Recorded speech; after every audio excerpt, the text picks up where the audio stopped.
सभी को नमो बुद्धाय, जय भीम। आज हम बुलंदशहर के अंदर हैं संगदीप बुद्ध विहार, जिस पर एक कार्यक्रम आयोजित किया गया। चलो बुद्ध की ओर विधान परिषद है, इनका पहला सम्मेलन है। तो हमारे साथ पूज्य भंते प्रज्ञा रश्मि जी हैं, तो जानेंगे। भंते जी, आपका स्वागत है सम्मानित अधिकार में। और आज का जो कार्यक्रम है किस विषय में, जरा थोड़ी सी जानकारी दें। हाँ, आज का सबसे पहले मैं आपके इस चैनल के लिए हार्दिक बधाई देता हूँ और आपके परिवार सहित सभी के मंगल कामना करता हूँ कि आप लोग स्वस्थ रहे। साथ ही जो आज ये कार्यक्रम है वो है एजुकेशन से संबंधित। तो यहाँ पर एक ऐसी एजुकेशन संस्था का इन्होंने निर्माण किया है जो प्रदेश के अंदर और भी अन्य प्रदेशों में वो एजुकेशन से संबंधित काम करे। बाबा साहब डॉक्टर अम्बेडकर भी ये चाहते थे कि भाई एजुकेशन ही वो माध्यम है जो हमारे समाज को आगे बढ़ा सकता है। लेकिन ये बात तो सही है कि एजुकेशन ही एक माध्यम है, लेकिन इस एजुकेशन के क्षेत्र में ईमानदारी से काम करें जब तो ना।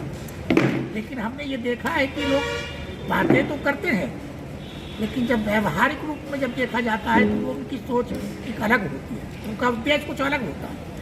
तो आज जो कार्यक्रम है एजुकेशन से संबंधित है। जैसा कि इन्होंने मुझे बताया है कि कई प्रदेशों से लोग आ रहे हैं, अच्छी बात है यदि ऐसा करते हैं। लेकिन जहाँ तक मेरा अपना मानना है, मैंने तो देखिए मेरा 46 वर्ष का भिक्षु जीवन हो गया और मैंने इन 46 वर्षों में ये देखा कि मेरे राजनीतिक लोगों से भी संपर्क रहे और धार्मिक लोगों से भी रहे, सामाजिक लोगों से भी रहे, लेकिन सबसे संपर्क रहे। लेकिन मैं इस नतीजे पर पहुंचा हूं कि लोग कहते कुछ हैं लेकिन मन में कुछ और रहती है। इस बात को मैं क्यों कह रहा हूं कि मैं जनपद बुलंदशहर में ही पैदा हुआ और जनपद बुलंदशहर में पैदा होकर के मैं पहला व्यक्ति हूं जो भिक्षु बना बुलंदशहर में।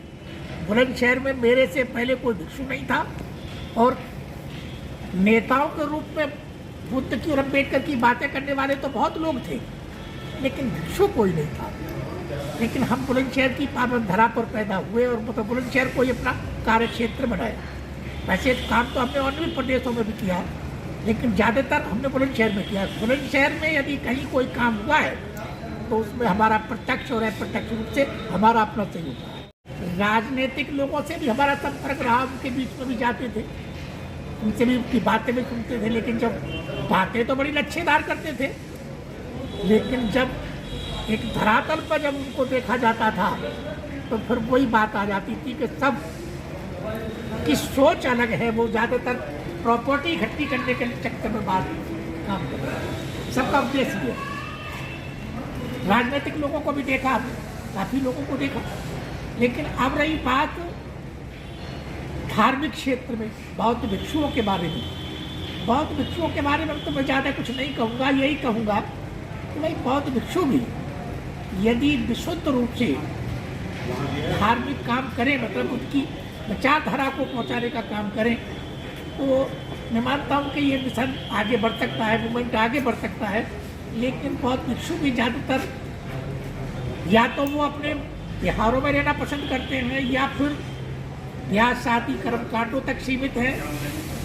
और यदि कोई ऐसा करता भी है तो वो राजनीतिक तौर पर भाषण ज़्यादा अच्छा करना पसंद करते हैं।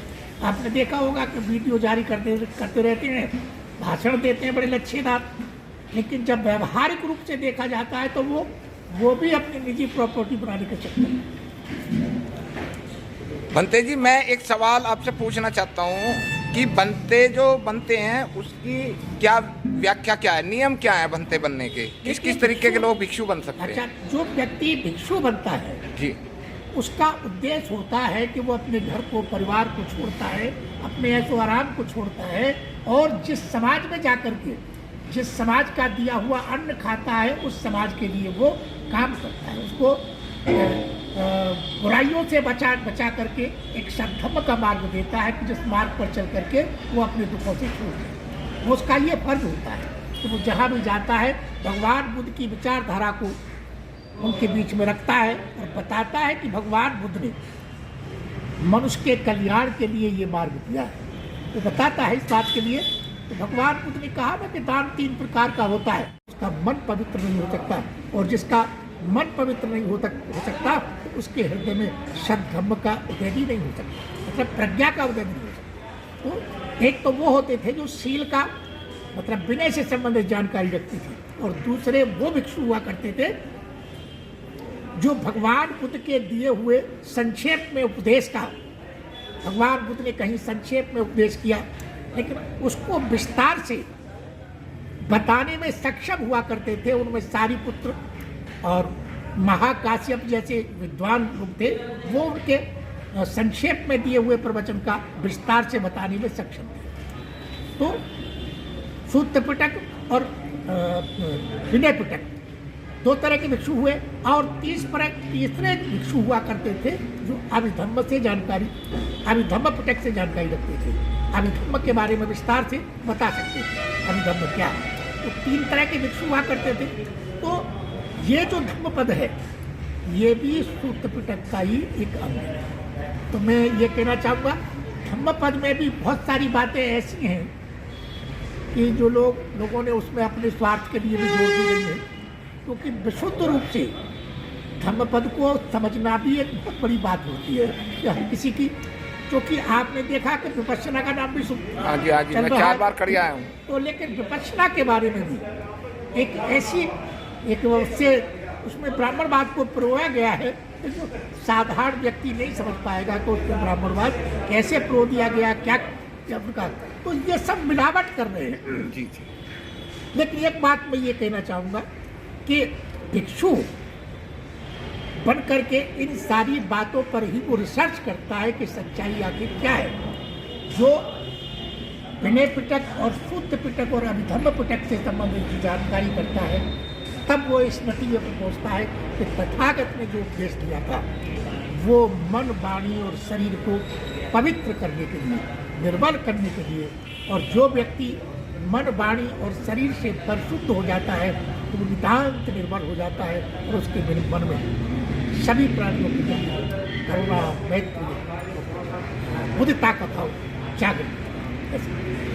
बहुत बहुत साधुवाद आपका सम्मान एक अधिकार को टाइम देने के लिए। हमारे साथ पूज्य महाथेरे जो बुलंदशहर की नहीं, हमारे बहुत अच्छा मार्गदर्शन करने वाले भिक्षु हैं। हमारे सारा जीवन इन्होंने निकाला है धम्म का प्रचार करते हुए। तो हमारे साथ बनते प्रज्ञा रश्मि महाथेरे जी थे। सम्मान एक अधिकार में आपका स्वागत, धन्यवाद, नमो बुद्धाय। देते हैं, भूखे को भोजन देते हैं, नंगे को वस्त्र देते हैं, रोगी को दवा देते हैं। लेकिन भिक्षु जो होता है वो उन्हें धम्मदान देता है। धम्मदान का मतलब है कि उन्हें गलत रास्ते से बचा करके सद्धम्म का रास्ता देता है, जो करुणा, मैत्री और भाईचारे पर आधारित है, जो शील, समाधि और प्रज्ञा पर आधारित है, ऐसा मार्ग देता है। तो भगवान कहते थे सब दानंग जिनाति धम्म दानंग, धम्म का दान ही सर्वश्रेष्ठ है। जो धम्म का दान देता है वो सभी दानों से उर्ध हो जाता है। तो भिक्षु बन करके निर्वाण प्राप्ति के लिए भी काम करता है, और जिस समाज का दिया हुआ अन्न खाता है उस समाज के उत्थान के लिए भी काम करता है। देखिए, निर्वाण का जो अर्थ है वो ये होता है निष्कलंक जीवन। बाबा साहब डॉक्टर अम्बेडकर ने बुद्धाय धम्मा में लिखा है कि निर्वाण कहते हैं निष्कलंक जीवन, मन, वाणी और शरीर की पवित्रता ही निर्वाण। एक परिनिर्वाण की बात आती है, फिर तो वो तो मरने के बाद होता है, उसका किसी के पास कोई प्रमाण नहीं है कि वो क्या हुआ, उसकी क्या गति हुई, उसके बारे में कोई नहीं जानता। लेकिन बाबा साहब अम्बेडकर ने निर्वाण की व्याख्या करते हुए कहा निर्वाण का अर्थ है निष्कलंक जीवन। तो वह निष्कलंक जीवन को प्राप्त करने के लिए प्रयास करता है, और जिस समाज का अन्न खाता है उस समाज के उत्थान के लिए मार्ग प्रशस्त करता है। ये भिक्षु जीवन का उद्देश्य है। अंते जी, एक बात बताइए, मैंने आपसे अभी एक चीज़ पूछी थी कि भिक्षु जो होते हैं आज की डेट के अंदर, या तो जो मैंने धम्मपद में पढ़ा है भगवान बुद्ध के में, कि भिक्षु बनने से पहले त्रिपिटक पढ़ना जरूरी है या नहीं? देखिए, जहाँ तक त्रिपिटक की बात है जी, त्रिपिटक में भी वही बातें हैं, वो भी धम्मपद जो है वो भी त्रिपिटक का ही एक त्रिपिटक का ही एक अंग है। जी, जैसे भगवान बुद्ध के समय में भी 3 तरह के भिक्षु हुआ करते थे। जी, एक भिक्षु वो होते थे जो विनय से संबंधित जानकारी रखते थे, उनमें उपाधि उपाधि का नाम सर्वोपरि आता है, जी। क्योंकि वो विनय से संबंधित जानकारी देते थे, उनको बताते कि भाई विनय ही एक ऐसी चीज़ है क्योंकि विनय जो होती है वो शील के ऊपर आधारित होती है, तो शील तो धर्म की नींव होती है ना।